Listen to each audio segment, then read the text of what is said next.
Tudo bom. Me explica exatamente que tipo de tecnologia é essa, né? Estamos falando, quando a gente fala, né, de espionagem, esse só saber exatamente onde está aquela pessoa simplesmente digitando o celular dela.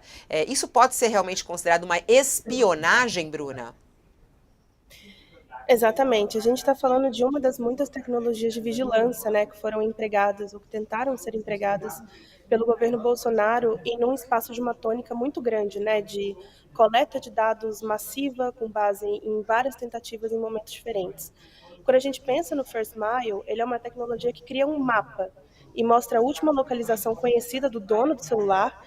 Ele faz histórico de deslocamentos e alertas em tempo real de movimentações e alvo de alguns endereços, assim. Então, é uma tecnologia que é bastante invasiva, justamente porque ela permite monitoramento de 10 mil celulares, como vocês falaram, a cada 12 meses, bastando digitar o número da pessoa. E além disso, assim, acho que tem também uma questão sobre como ela abusa o fluxo de informações ou as redes de telefonia móvel, né, que são 2G, 3G e 4G, e torres de telecomunicações instaladas em diferentes regiões do país, assim. O uso do First Mile foi denunciado pelo Globo, né, alguns anos atrás, numa primeira tentativa, ou talvez o início das investigações, e de fato suscitou alerta por ser mais uma comprovação da tônica de vigilância e autoritarismo do governo Bolsonaro. Muito impressionante, hein, Agora, Bruna? essa Porque tecnologia foi desenvolvida para quê? Para identificar criminoso? Qual é o objetivo? Nós estamos vendo aqui uma desvirtuação do uso, né? O governo usou para monitorar, seguir os passos dos seus adversários. Agora, em tese, isso serve para quê? Para o Estado localizar bandido? Para que serve isso? É uma grande questão, né? Todas essas tecnologias de vigilância, elas deveriam ter um emprego, né, ou um uso específico e com base em autorizações legais. Infelizmente, a gente está falando de um uso que não encontra nenhum tipo de autorização legal, ou muito menos uma espécie de documentação sobre a finalidade dele, assim. Mas, de fato, a gente passou por alguns períodos onde o governo Bolsonaro anterior, ele tentou acessar dados da rede móvel, ele tentou criar bases de dados que aumentavam a coleta de dados de usuários e indivíduos, né, para motivos que nunca foram revelados para a sociedade, assim. Então, muitas organizações da sociedade civil chegaram a alegar e acreditar piamente que a gente estava evoluindo na direção de um sistema de vigilância que seria bem estruturado, em torno, inclusive, da criação de um novo setor dentro da BIM, né, para legitimar a prática, compra e uso dessas tecnologias de vigilância, e que serviria, no fim das contas, para controlar ou diminuir o espaço cívico, então, esse espaço de discussão e existência dentro da democracia que muitos teríamos, assim. O que a gente sabe sobre essa aplicação última é, de fato, sobre o uso contra jornalistas, né, que possivelmente era uma grande fonte de crítica ao governo Bolsonaro. Então, não dá para acreditar que o fim pelo qual o governo Bolsonaro pensou nisso não seja opressão, controle ou silenciamento de vozes contrárias ao que ele estava fazendo na época. nossa. Bruna, esse equipamento foi desenvolvido em Israel para ser usado pelo Mossad, naturalmente, que é uma das maiores órgãos de espionagem do mundo, e que fazia parte desse escudo que Israel imaginava poder ter contra as organizações terroristas advindas do embate com os palestinos que eles tinham. Ou seja, é o feitiço no final se virando contra os feiticeiros. Né? Você concorda com isso? Sim, eu acho que não é muito surpresa, né, a filiação de um governo Bolsonaro com esse tipo de postura, né, ou esse tipo de finalidade para o uso de tecnologias, assim. Israel, infelizmente, é um estado que é um grande exportador de tecnologia de vigilância, talvez um dos países que contenha o maior expertise na criação e desenvolvimento dessas tecnologias. A gente não está falando só do First Mile, que coleta dados, por exemplo, de localização, mas a gente também está falando do Pegasus, que é uma outra tecnologia super invasiva e que pode acessar vastamente todos os dados de um telefone específico e de várias outras coisas, assim. Assim, acho que no início do governo Bolsonaro, ali na transição entre Temer e Bolsonaro, também houve um alerta de algumas organizações do terceiro setor justamente para esse alinhamento, né, mais autoritário com governos autoritários que o Brasil talvez estivesse indo na direção. Então, de fato, assim, eu não sei se é necessariamente o feitiço virando contra o feiticeiro, mas talvez uma demonstração de que o governo Bolsonaro de fato via coisas muito democráticas como, né, protestos ou até a sociedade civil fazendo críticas ou jornalistas exercendo sua própria profissão como quase né, atividades terroristas, o que dita muito sobre, né, os valores democráticos que não existiam naquele governo e que também não guiavam as ações daquele governo. Professora, a gente ainda não tem todos os detalhes dessa operação e também quem eram os alvos, né? A senhora mesmo já estava falando aqui que possivelmente um desses alvos, né, como a gente fala, os adversários, fala também sobre os jornalistas que não agradavam, né, o governo Bolsonaro. Bom, segundo informações que foram dadas pela TV Globo há pouco sobre essa operação, eles falam inclusive que essa ferramenta foi usada de maneira sistemática para o período eleitoral, durante o período eleitoral.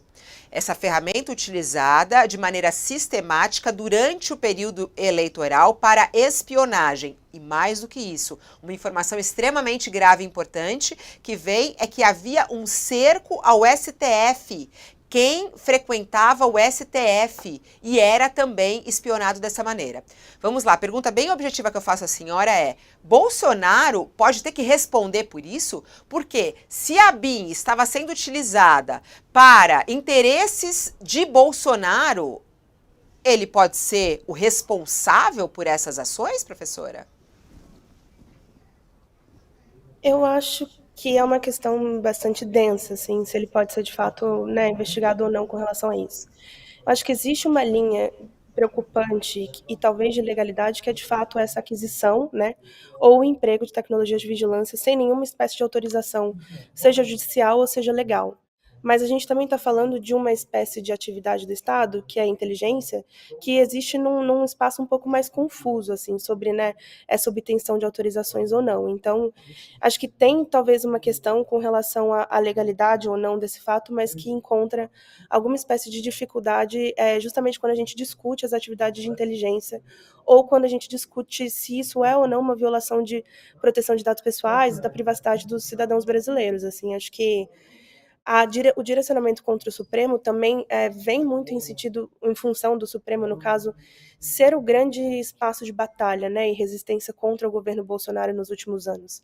Não é à toa que sempre despertou alguma espécie de desconforto, né, no ex-presidente o próprio inquérito das fake news ou algumas outras ações com relação ao que os apoiadores dele estavam fazendo, assim, mas eu acho que ele pode eventualmente responder com relação a isso, e vale dizer também que, alguns anos atrás, o próprio TCU, né, começou a analisar começou a fazer uma investigação justamente sobre esse dito sistema secreto de vigilância que foi utilizado pelo Bolsonaro, e justamente para analisar se o governo poderia ou teria alguma espécie de legalidade, não só no acesso indevido à localização e movimentação de cidadãos, que é o que o First Mile faz, mas também se justificava o emprego de recursos públicos na compra daquela tecnologia. Assim. Então, eu espero que a gente consiga evoluir no caminho de eventualmente responsabilizá-lo com relação a isso, porque, de fato, quando a gente olha para a função pública do Estado, eu tenho bastante dúvidas sobre a finalidade e o motivo de se empregar recursos para isso,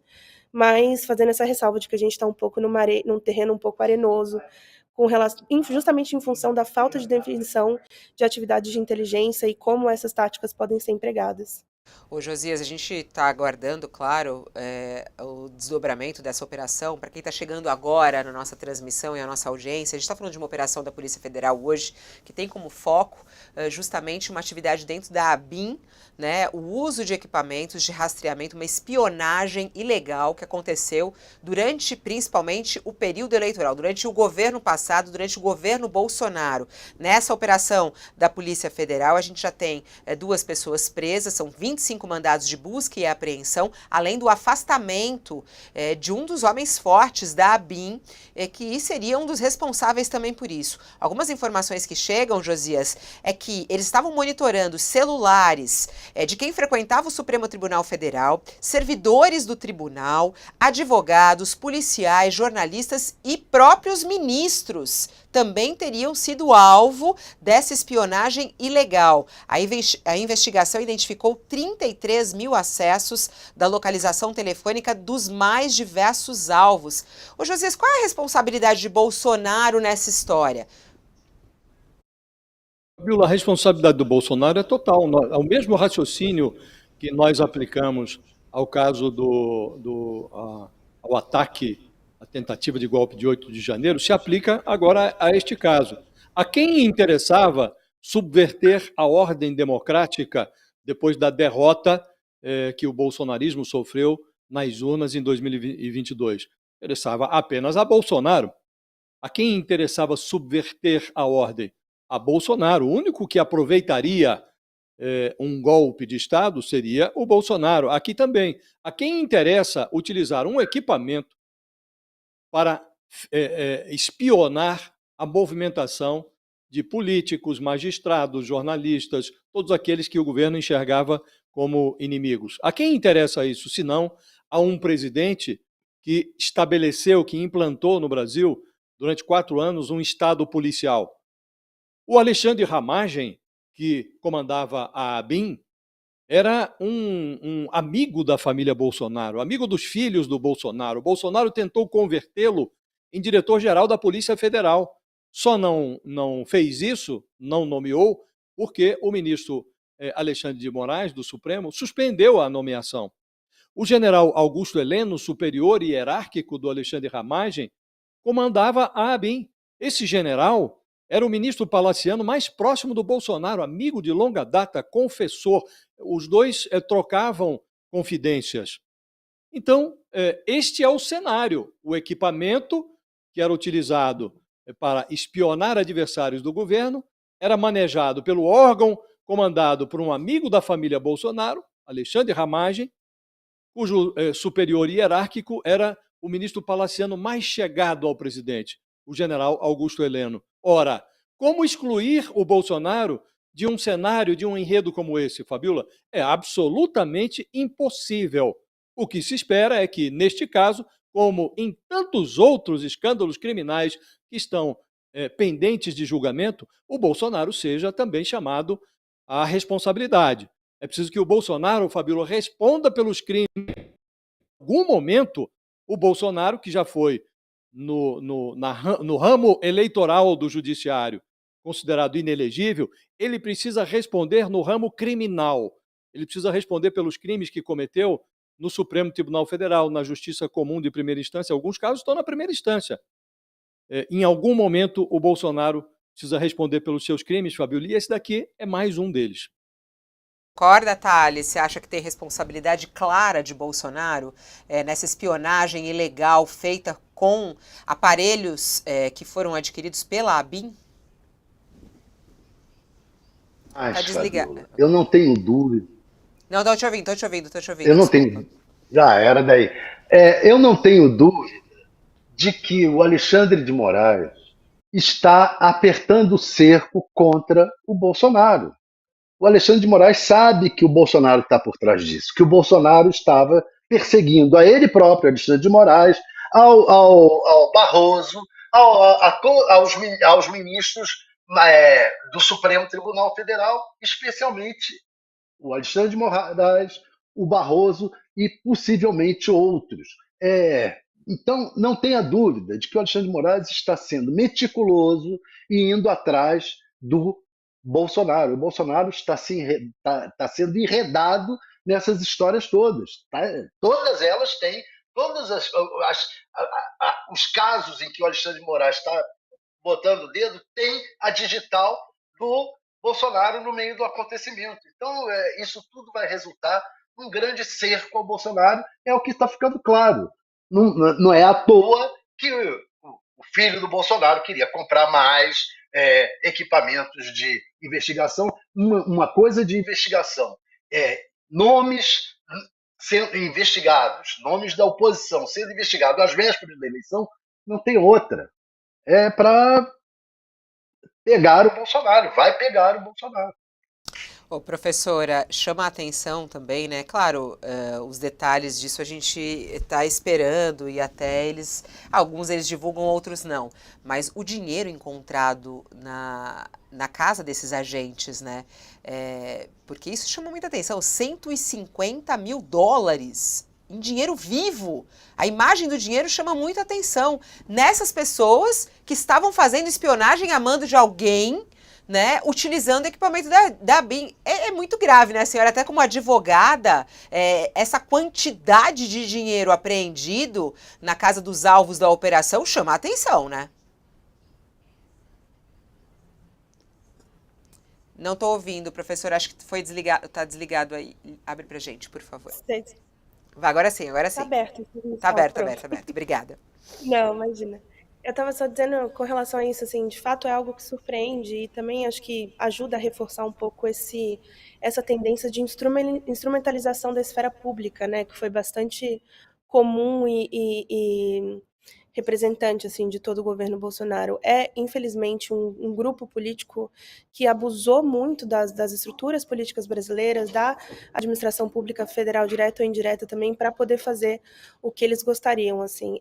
E é muito interessante quando a gente volta e vê o início desse caso, que é justamente isso, né? É uma tendência toda a fazer uma virada para o lado da vigilância e compra de tecnologias de controle, né? E vigilância de cidadãos normais, né? Justamente porque eles gostariam de fazer, não porque há uma finalidade, não porque existe uma política pública estruturada de segurança pública ou qualquer coisa nessa linha. É muito mais algo que fala sobre essa, como eu disse, né, a própria instrumentalização da administração pública e o que o Bolsonaro achava que era um projeto político dele, do que algo que é feito para o bem dos cidadãos ou que é feito para garantir segurança pública. E, de fato, é algo que preocupa e assusta bastante, assim. Então, também acho que muitos de nós acabaram fazendo, né, uma escolha política para que não tivéssemos mais isso, mas também é importante que o novo governo pense muito em como reestruturar a Agência Brasileira de Inteligência e também como, né, afastar um pouco esses fantasmas de vigilância e controle da sociedade que, infelizmente, estão colocados na estrutura da agência e por meio de pessoas que estavam lá até hoje em cargos de direção, né? Só uma última questão muito rápida, professora. Esse tipo de espionagem, né, em que momento ela é feita de maneira legal? É só com autorização da justiça ou não? Ela também poderia ser utilizada sem autorização da justiça?